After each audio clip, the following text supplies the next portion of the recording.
Non, kolongane awa longwaki normal. Alongwaki vraiment normal aki maladité. Bengi Simon de nini. Kende ko vanda na vie po santé na ye eza bien té. Ndeko Simon ça d'abord Ndeko Simon wana.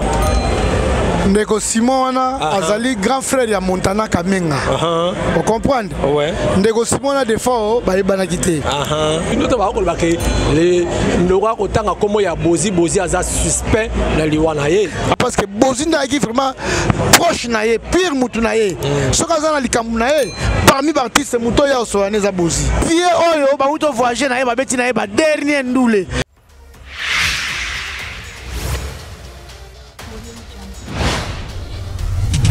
ABC One Television.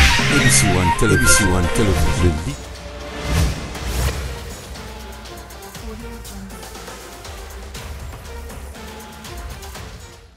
Madame, Messieurs, bonjour, bonsoir, c'est là, dépend de l'heure à laquelle vous nous regardez à travers le monde. Nazana et Sengoming, il y a représenté encore émission. Nazana et Sengoming, Mawa, il y a composé une émission, il y a Lelo, Boébi, que l'année 2021, Kalamine Keto Koti Kango, il nous reste pratiquement un seul jour pour que Toloba, adieu 2021 et bienvenue 2022, meilleur vœu, Nabino, son ndenge moko ba ministère lobaka auto sali lelo auto sala lobby et les gars auto sali lelo donc to bon sakaka ba catholique lobaka to milengele malamu zambe to ebi mokolote c'est-à-dire vous et moi to ebi jourté ndenge to tambola raboué tout peut arriver dans l'année 2021 et ça qui marqué na ba makambo ebele alors bandoko balandi avant la bande émission à lelo na petite information auto outil kokunda moko abiso azali réalisateur na la chaîne de référence de Kinshasa oyo babengi na Jean-Marie Lusingu oboyebi je crois fallait ko illustrer photo wana donc ba bete ke masasi pa ya un policier bete ke masasi c'était na bumbu na venu mkoso na direction ya Birmanie malheureusement à perdre vite kundi lelo je crois tozonga na ba plus détails il y a information dans l'émission prochaine.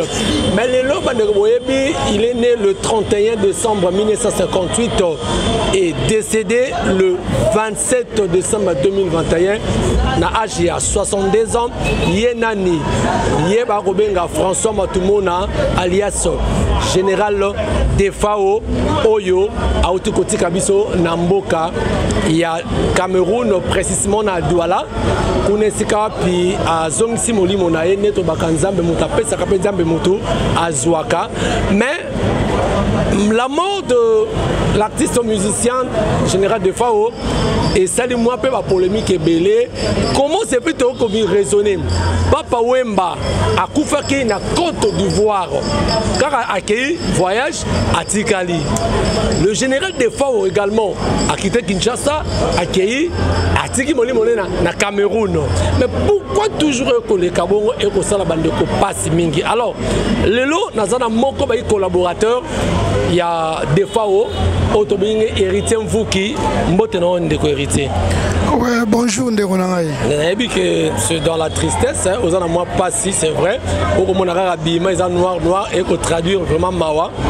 D'abord bonne santé nayo. Ouais, santé ça va malgré Mamaramo et comme les biso brisque tout s'entendait qui n'angote mais nzamba au sala même côté santé ça va.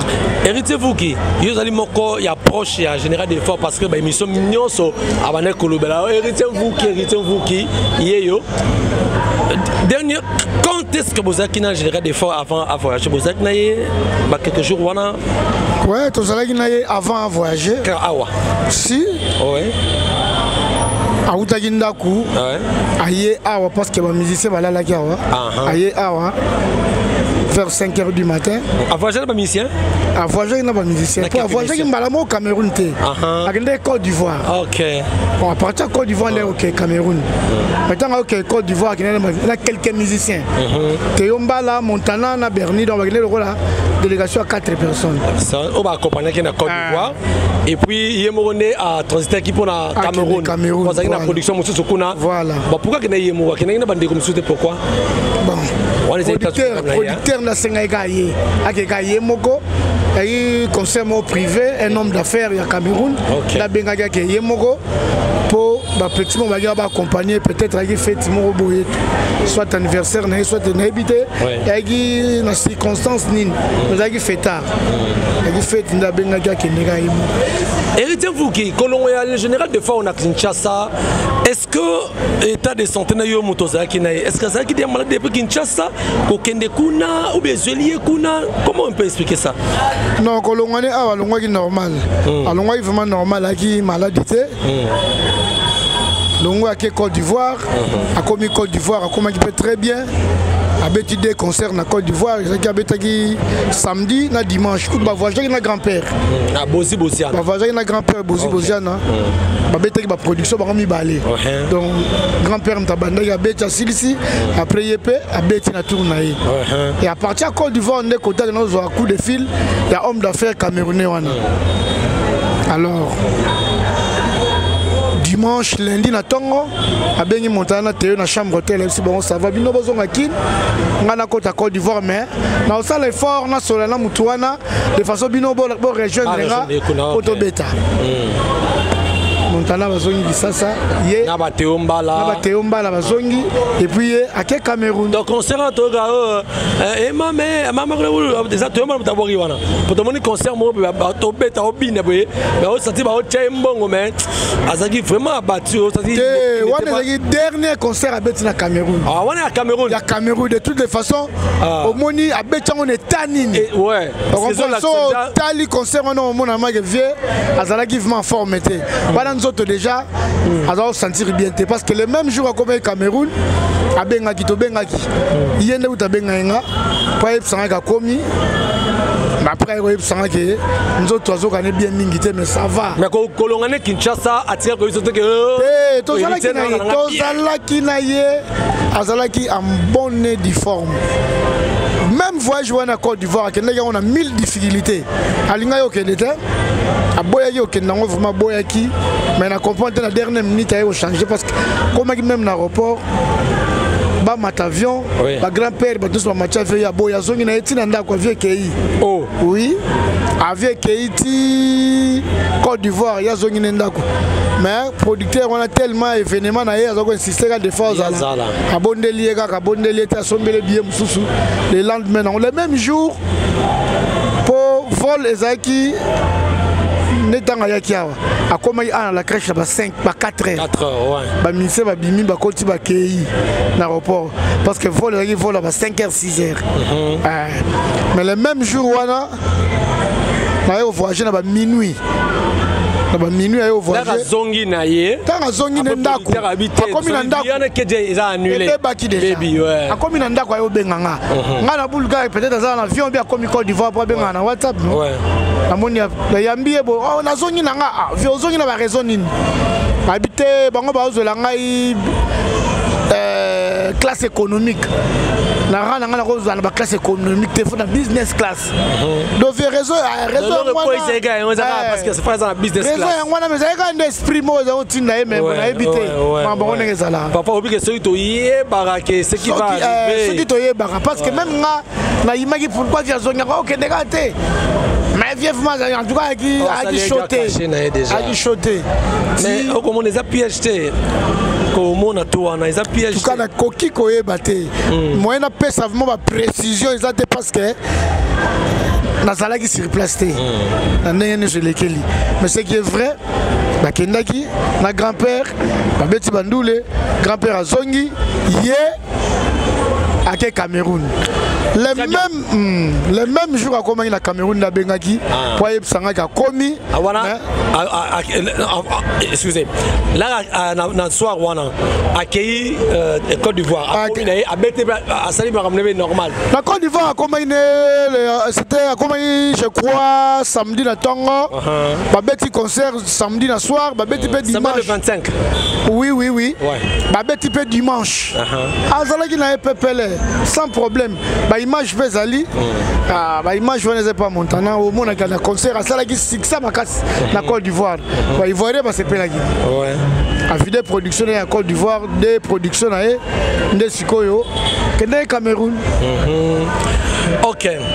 Mais avant tout côté moi eloko moko mais la kosenga fali cela bisona nous appel oyo ndeko Bachaka Congo l'artiste à danger babenga qui un certain Simon à partir à Cameroun tous waka maloba mukene ba solola qui après information ali wana ye bolanda depuis tozonga juste après ton commentaire en ndeko Retier bolanda. Bon ya Simon. Pesa biso na information et yaki ndenge nini? Bona lelo kwa de fa oui yaki ndenge nini lelo na etse Nicolas de Nyos to zalaki to zanga la biso bien lobi kaka na butu via la kozo akomi ko loba bosi azotanga komba bosi bosi ko atanga komba bosi na comprendre na ngati oto betna bicha na be veri comme veri oh non alali basi ko sala muki lelo na tongo na bibi bona somba na sale de gérer na opesale mais au coup de porte za ofungama yaza na quantité azape la toilette na quelle réception na tout va puis na mais na les gars do ba monité o bina kena na couloir na subake afandi na ya bombama na landa kuna vimuna hivi boni ofanda bo azo répondre na maloba mswate funa penga renfort ba ya na mimi na hôpital na bengi sikoyo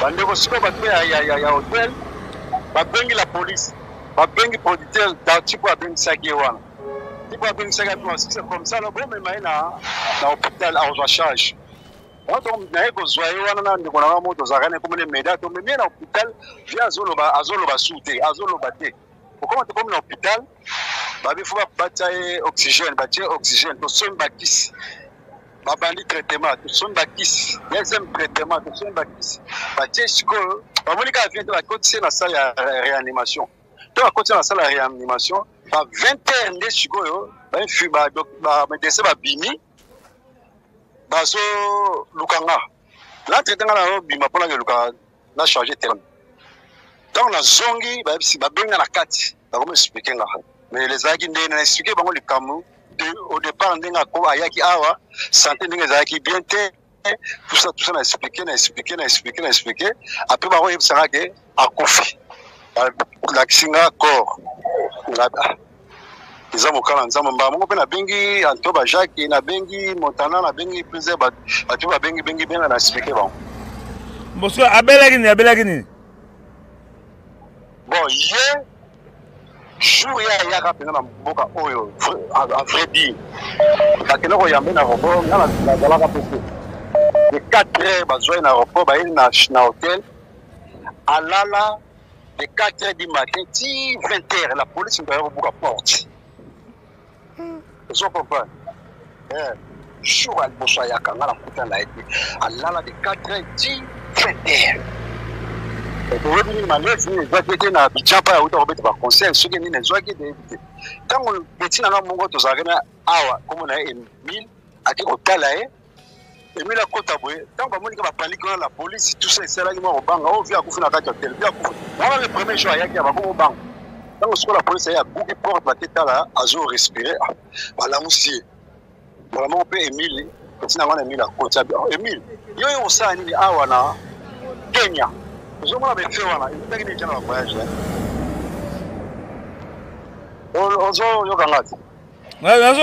Allô? Nazoka? Je suis en Kenya. Et je suis en Kenya. Voilà. Après, si on Montana, à Benguina, à Abidjan, mais via Zakuna, depuis, tu as bien un numéro de l'État. Tu as bien un numéro de l'État. Est-ce que tu as un courant? Tu as un courant. Tu as évité ce qui. Éviter ce qui a dit. Maintenant, na bengi Emile habité tout ça il a fait la première l'équipe ba buki ko porte boy to ça place boy na tout ça na ke on a vu dans la monnaie via reconnaître si moyo ça ka mboko ngabina za na mboko abi ça va là la yeli makambo boy expliquer nga production et au ça na mboka o fa ba inviter na aller faire ya point à côté na to solo leo na inalia pour ça langa bouillon naliaka mafuta te naliaka mongwa mingi naliaka peske ngo bato asaleli ebouillon aye ya mbisi ale kaka ke atiki o na olia te vi biloko ebele basiko balambeli oleka mokebo ya faire nini après lobi na yango bato mosusu baye kozwa bachange hotel sala na ye wana taba meme na hotel wana akomi na hotel santé na ye bien te santé na ye bien te oso comprendre santé na ye bien te. Voilà. Ok, merci beaucoup la réalisation. Voilà, Héritier Mvouki. Toyoki Ndeko Simon, d'abord Ndeko Simon. Oh, Aoutikolo Basiko, Babengaki, au niveau de Cameroun. Ndeko Simon, Azali, grand frère de Montana Kamenga. Vous comprenez? Ouais. Ndeko Simon a des fois, Baïbana quitté. Tant de fois, bon, Nazon Amkemo Simon. Ouais, ouais. Tant comme Cameroun. Ouais. À partir de l'aéroport, il y a un bien. Il fallait avoir un visa dans l'aéroport. Il y a un passeport dans l'aéroport. Bon, il faut récupérer na kepo pa pesa nga place na lala ba vol alongwa Côte d'Ivoire ba distance wala tout ça nzoto yi mabietaki fatigué.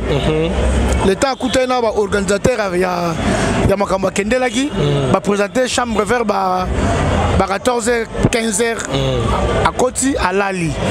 Mais na lala ki donc Lali le col la tolo va comme kendaki lundi à Koti na chambre lundi à 14h 15h à Lali. Il y a vu le 4h sur 4h 20h à Ola Mukate. Voilà quelque chose comme ça. Banda lala ki le lendemain nango to l'habitude na tongo to komi 10h 11h 12h 13h 14h 15h bat bamoni oh ba organisateur amoni amuto pa Lali trop ba ndi ko benga bazo benga azo yambate alors e bang sei bango allez babengi mbila la police là ko buka porte ba coutier à Lali allez tango information wana comme libiso na kisasa à partir wana nde siko to ko rendre compte que danger zali parce que vient aza yemoko nde Montana siko côté en contact là grand frère na Simon à partir à Cameroun avant dans la Cameroun Simon bengi Simon nde nini kende ko vanda na vie po santé na ye eza bien te nde siko Simon akoma ko vanda na vie donc na séjour nous avions ce que to bengi et to zuete to les toujours par Simon alors peut ça ba formation du jour au jour ba ko lo bato ka Simon lobi que via otanga kombo ya bosiana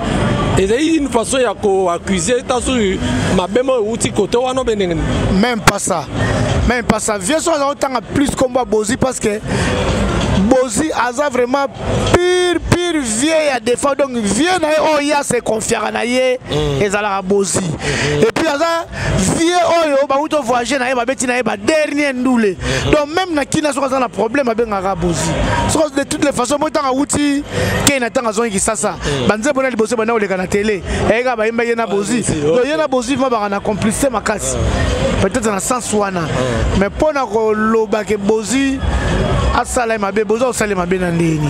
Héritier Mvouki, moi parenthèse les camo ya à la chauffeur ya Kabila Zaria solo archifo yemoko vie à loba yango à plusieurs reprises dans l'émission de télé la poussene le président de RT archifo Kabila continue na Kisasa des fois na Kisasa nano Kabila tanga ko pouvoir na Kisasa des fois Kisasa après des fois yokende mboka wana tanini Kabila otika musala ni awa pa kende kuna ko ma chauffeur c'est archifo ça na masula lukuta ba spéculation surtout oyo loba mapona Kabila tout ça tout tchangwa côté les enora diabo mo ba betara ta vie diabo ezakaka artiste musicien moko ya munene mboka na biso nde ya diabolisaka po aka content na succès des fois oté parce que des fois à l'époque musicien moko ya congolais le kaka na succès l'Afrique azala raté na ba Cameroun wana ba Côte d'Ivoire ba mboka d'Afrique avec number 1 alors artiste wana nde ndakotaka ba diabo a créer histoire wana yesiko avant na Kenya par kobanga mais en fait là au moins ezalaka na en même temps azongi ba émission ne soit ça là à expliquer likambo wana to bato balanda après 21 ans na mboka azala quitté avec kozonga mais Héritier Mvouki comment on comprendre analyse ni ko sala papa wimba kufa kaka na mboka Côte d'Ivoire et yepesi so vient yo des fois kaka na mboka Cameroun oko analyse nini apparemment ba ko linga ba silisa ba musicien na biso ba ko benda bango libanda ko ba éliminer bango ou comment bon pour nanga na ko besoin na ko destin Nzambe baza lokwa ba soda qui na guerre la guerre peut kuna ke ya ko bela pa kufi to ko ba ko zo pe masasa kufi pour nanga ezaka destin Nzambe de sali peut-être ko fa libanda na to so ana muninga nanga mo bienvenue de Gabonia ana Paris na PCP ba mbote aipsinga ige makambo via za ko yipsanga salami ga ndengwa na via yipsanga jamais ya ko kufa na mboka oyo ba prince uza mabulu baloba bekaka abo planer donc c'était la prophétie bienvenue de Gabonia to yipsanga ko kala mingi bi jamais donc via yipsanga jamais ya ko kufa na mboka mo mabulu donc quelque part via yipsanga ke ako kufa mabulu mboka mabulu donc ngala que via yipsanga ko kufa na kinité donc ponanga ezaka destin Nzambe saliga kufela libanda mboka d'accord il va confirmer que basalier mabeo batelie boye batelie la confirmer parce que na ki sur place te au moins eza télé faut lo balikambo yebite wana maîtrise la ngote et surtout to zaki proche ne soko lobi likambo eza vrai te voilà on croit ngoko ya solo hein voilà c'est ça très bien mesdames messieurs je crois bien peut-être mi ba retourna ba mona réimité Moni Bisso Tolobaka, des fois c'est un grand artiste, c'est une icône de la musique congolaise. A travailler naba politicien à Yembaka Tokufa Pona Congo. Ah je crois faut la Sara. Ayo Congo Kinshasa. Zamba pesa bangoma bakokino pesa bakokiri yaye mais Mbappé bango mengo mitema miko vimba. En fait quelque part Azali aussi un communicateur pour la société. Azo peindre société. Non c'est marrant la musique parce que Toye ko interviennent de Congo qui pas que des fois en tant que musicien, mais c'est un Congolais Oyo a travaillé pour le développement social Payambo Calabiso. Tu sais pas, Banzembo le rôle là-bas à mon scolaire, c'était très éducatif. Agi spécialité na ezagi ba chanson éducative, conseil. Ako kubisa mais en tout cas agi atlo mbatema ba bêtise quoi. Évitez-vous que au moins il y a un concert à Souka, on a l'air tantine wana a repé c'est mbongo. Mais sur le sali lecture, mon expression faciale il y a ou bien corporelle il y a le général d'œuvre. C'est comme si à mon avis qui a forcé un caca. Donc on sentit qu'à forcer, on a déjà nous autres bien té. Nous autres bien té parce qu'avant déjà on a toujours sur là. Nous autres bien té mais, nous autres bien té mais, nous autres bien té mais. On comprend mais donc c'est-à-dire que na bien na zone loba, na zone tambola mais nous autres bien té. Donc so tali concert wana, au tali ndenge de via télé miazo yemba au mona ke via za bien té po, ya za nyama na scène. Boujaka patina kasala mambebele. Merci vraiment sentir. Donc on sentit que ça là qui j'ai bien été. Donc dernier concert na ya beti na mokili na biso oyo yango wana. Héritier vous qui sikoyo ba programme ko sala manengi parce que est-ce que corps vous a rapatrié na Kinshasa ou bien à Jean nationalité je crois. T'es toujours congolais. Ah donc est-ce que bon héroïa et puis matin ay ko sala wapi. Bon jusque là bah pour parler ça entre famille gouvernement et moi équipe More Salami ya ba via Dio Salemba Bataka Congo Kabosa na kati Montana zanga na za Kabosa na Kinshasa OK ana kati ba une équipe wana pona to vandisa makambo ngo vraiment bien poto likito to kunda vie na bonheur to le la vie na bonheur nde to le la ba king kester mené ya neto le la ba papa ba pepe calé to le la paix de fao na modèle wana parce que des fois was grand as artiste moko boye te donc makamne ko le ka boye ka raté yango monique ba pour parler ça entre famille biologique famille artistique na et puis na gouvernement lobi mo masole salama ke silagité lelo oyo bazo continuer ma solo peut-être dans les jours à venir communiquer moko officiel et repesama pour makamne feye mais ma famille ko sangana wapi ezate famille oyo bazo sangana bazo kende plus na Selemba ou je crois na Selemba ou avenue Kimvidi je crois avenue Kimvidi comme ça ma membre famille bazo kende wana parce que famille eza wana baartiste oyo bazozala na temps bazokende mais mingi bazozela l'état peut sa place pour des fois il faut place à monene soit parler du peuple soit stade de martyr place où vraiment que et permettre mututu aya azala l'aise et puis contenir ma capacité à battre belé bavanda d'abord balé la vieux na bonheur donc tout c'est là dans le programme. Est-ce que le général Def a tiré à Botité hein? Bon, photo le bana bosembo biso vie nga personnellement via tio la kisanga mwana te et pas bête ninga lisola mwana te de son vivant oh c'est voilà ça moi la général te aboté boy bon en fait je pense que ça peut de son vivant de son vivant vouloir naïe aboti wana za mama nzambi nayebi ayebisanga langagement wa héritier boyima yimarate mpo na nga botikanga nazala ndenge nazaleli mpo nzambe asayelinga bongo ezalaki ma problème o boye ya mama bilamba aosomba bilamba trop mbongo nazwi mbongo ebele atindi na États-Unis mpo bachimi ta atindi mpo balonguma lokito bapele babluze alors biso tokomeka koyima parce que oyo koyima fuite ekomelaki ye nabengisanga avandisa biso kwa ayebisa biso ke boyimaka te mpo na makambo wana eza ndenge nzambe asalelanga bino kuti fo bosepela par contre fo bosepela mpo nga nzambe asalanga bongo donc bokomata bokokita na kozala kaka ndenge wana. Donc, on n'en peut rien. Bon, ça m'a tout wana ezalaki ezangaki te mais ezandenge nzamba saila edo ya ki phénomène azalaki ma phénomène c'est difficile pour comprendre dans mais eza bongo. Très bien, madame, messieurs, merci beaucoup. Nous sommes arrivés à la fin. Il y a beaucoup à dire, mais faute de temps, le bagnon sauté. Vraiment, le général des FAO nous a quittés depuis le 27 Oyo. Et Olobi, pour rapporter pour l'info, accord ils allaient entre. Ouais, délégation moi à Makassi. Et à Kinshasa, délégation moi à Makassi avec le Cameroun, l'État au avion. Ouais. Bah musicien bah aucun des membres famille bah aucun des. Y compris oui, la délégation aucun des Cameroun. Photos accord.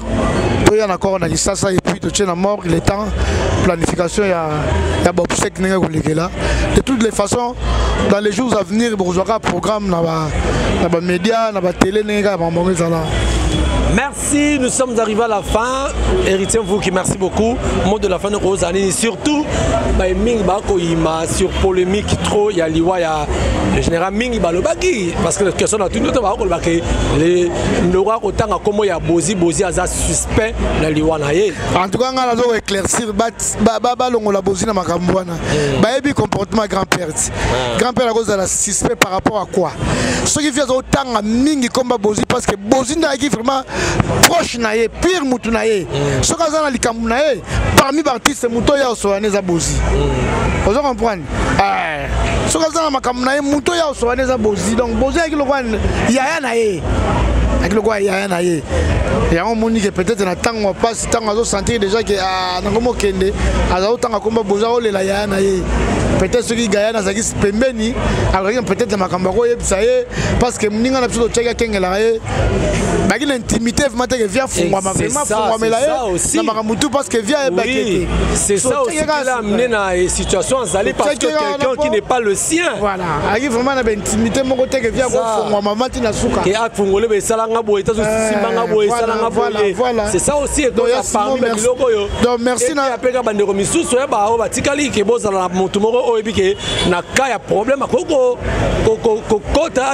a sauver au makasi c'est ça aussi donc on a merci Naya Simon par rapport à service à rendre biso malgré via qui mais tant que bengaraye à clair aussi qu'à viété jour et nuit à zagina vie ben information sur tout aux autres pas naie il y a des fois pas passer biso fait peut solo li là solo ah non ba on s'en mai ah boye donc mais voilà excusez par exemple une minute et logo et les queues bêtement mingi mabaku l'air bakebu quand ceux qui portent ces élèves côté dans la chambre mais bako filmer vie na gondo alalaki na intention ni ba image wana ya ngote oyo ba filmer vie ça ba dernière image avant liwa wala la chambre na gondo na gondo wana non ils sont hôpital dans la chambre c'est une hôpitalité et on a le but ndetango siko ba moni parce que vie alors on n'a pas le hôpital alors on n'a pas traité dans ndako ndetango bazo forcer que faut que no hôpital parce que moni que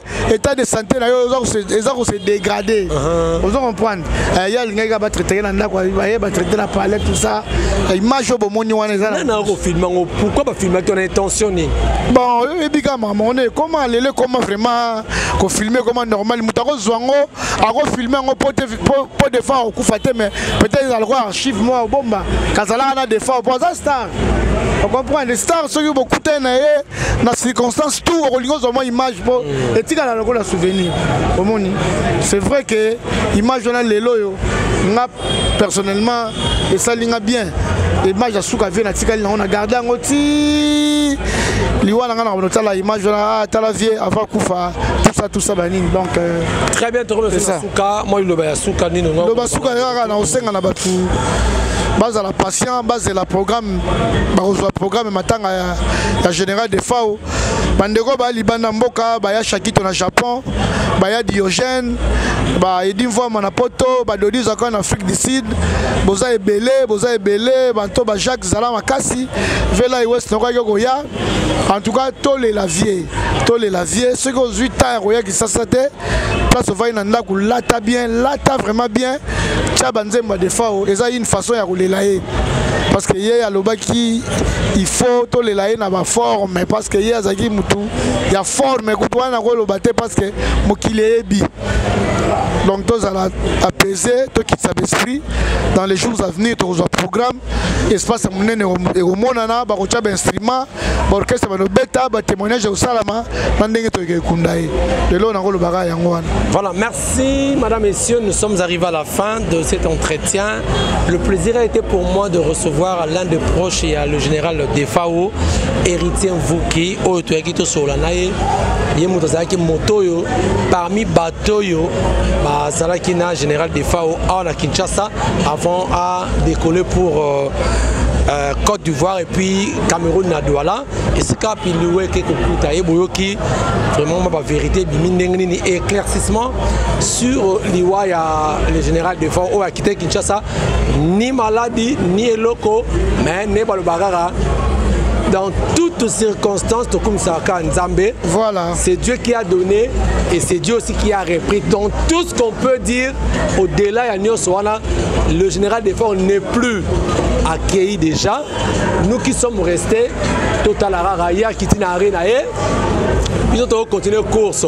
L'obé Rosala Yo, l'obé Rosala Nga, l'obé Rosala l'autre, chacun a Kitana Arenae. Et tout ce qu'on peut retenir est ça. Total Akaka montre tout ça la malam vanité de vanité générale des fois montaléga que on l'a zaté bon son on va zaté dans le sens que à la tiba sorte nion so ya griffe ba yoshi n'habite ceux qui garde-robe naé ce ba pour de blamba va combien de millions de dollars ya za la garde-robe ya za la vestiaire donc vestiaire c'est-à-dire ma chambre ya bilamba tout ça est tikali et on l'a ça que nzambe nda mon compte donc des fois il est parti.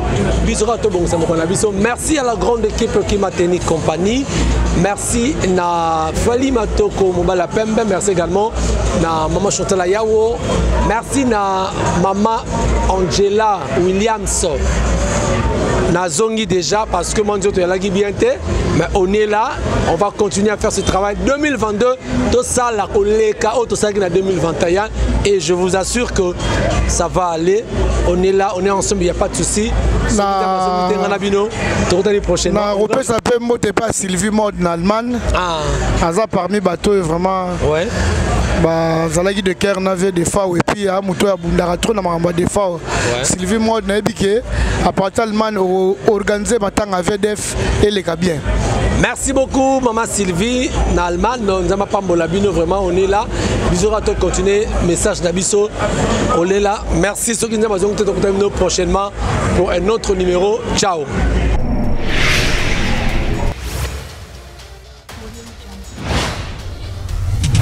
ABC One Television. ABC One Television.